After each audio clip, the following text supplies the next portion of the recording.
मकर संक्रांतीच्या सणाला गालबोट लावणारी घटना नाशिकमध्ये घडली आहे। नायलॉन मांजाने गळा चिरल्याने सोनू किसन धोत्रे या युवकाचा दुर्दैवी मृत्यू झाला। सोनूचे लग्न अवघ्या 4 महिन्यावर ठरले होते। सणानिमित्त तो नाशिकला आला असताना ही दुर्दैवी घटना घडली। या घटनेनंतर जिल्हा सामान्य रुग्णालयात मोठा आक्रोश झाला। नायलॉन मांजावर तात्काळ बंदी घालण्यात यावी अशी मागणी देखील यावेळी करण्यात आली।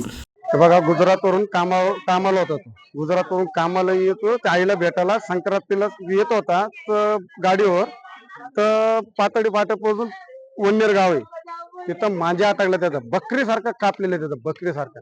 तर इथलं एसपी डीएसपी काय करतात मला एवढं सांगा, तुम्ही बंदी घातला असता तर तो माणूस वाचला असता का नाही? किती वर्ष होतं त्याचं? 26 वर्षाचा होता। 26 वर्षाचं नाव काय होतं त्याचं? सोनू किसन धोत्रे। आणि त्याच्या घरी कोण कोण आहे? त्याची आई, एक भाऊ आहे। आई थोडा आजारी, आईलाच बघायला आला तो। काय मागणी आहे तुमची? मागणी आता ते कमिशनर डीएसपी येते, वडील नाही, ते आल्यानंतर बाबा तुम्ही बंदी पोलिसांना जागेवर पाठवला असता तर माणूस वाचला असता। तुम्ही प्रशासन काय करताय? प्रशासन निष्काळजीपणा करतातच ना, म्हणून तर माणसं गेलं ना। परवा दिवशी एक घटना झालेली, तर एकाला रात्रीच माझ्या इथं अटकलं तर त्याला 75 टाके पडले। मग तुम्ही पोलीस डिपार्टमेंट किती इथं 4-4, 5-5 जण जर पाठवला असेल तर जिथं पतंगउडीची बंदी झाला असं तर सांगणार। नायलॉन मांजामुळे खरं तर युवकाचा दुर्दैवी असा मृत्यू झालेला आहे। नायलॉन मांजामुळे नाशिकमध्ये अशा घटना घडत आहे, काय आपलं आव्हान आहे? नाशिक शहरामध्ये रोज एक घटना, रोज 2 घटना अशा घडत चालल्यात। एक 7 ते 8 घटना झाल्यात। एक अक्षरशः नाही का, एक 8 दिवसापूर्वी एकाच्या गळ्याला मांजा लागला, 75-76 टाके पडले, तो जखमी आहे। एक महिला जखमी आहे। कुठे याच्यामध्ये प्रतिबंधक येत नाही। मी पोलिसांना आव्हान करतो, आजची घटना पाहून काहीतरी कठोर आपल्याला कारवाई करावी लागणार आहे। कारण की जसा गांजा मार्केटमध्ये विकला जातो तसा मांजा जसा गांजा भेटत नाही तसा मांजा भेटत नाही।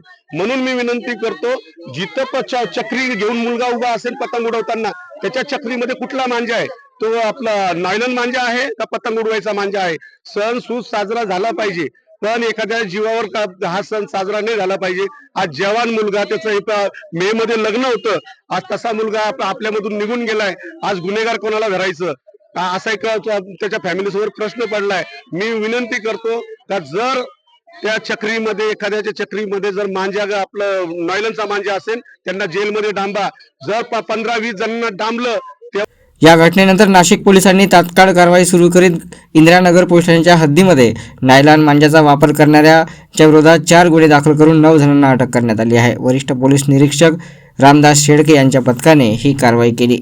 पाथर्डी फाटा परिसरामध्ये या घटनेनंतर नाशिक पोलीस ॲक्शन मोडवर येताना दिसले।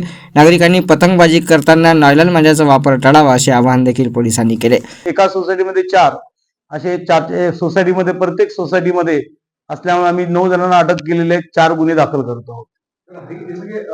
पतंग कटली आणि दोन्ही बाजूला मांजा होता की कसं होतं? त्या गाडीला गुंडाळलेला आम्ही बघितलेला मांजा कटून आलेली असणार आहे आणि ती गाडीला गुंडाळलेला मांजा माहिती आहे। ज्यावेळेला त्याला रिक्षातून कोणी हॉस्पिटलला नेलं, त्यावेळेला आमचा पोलीस तिकडून जात होता।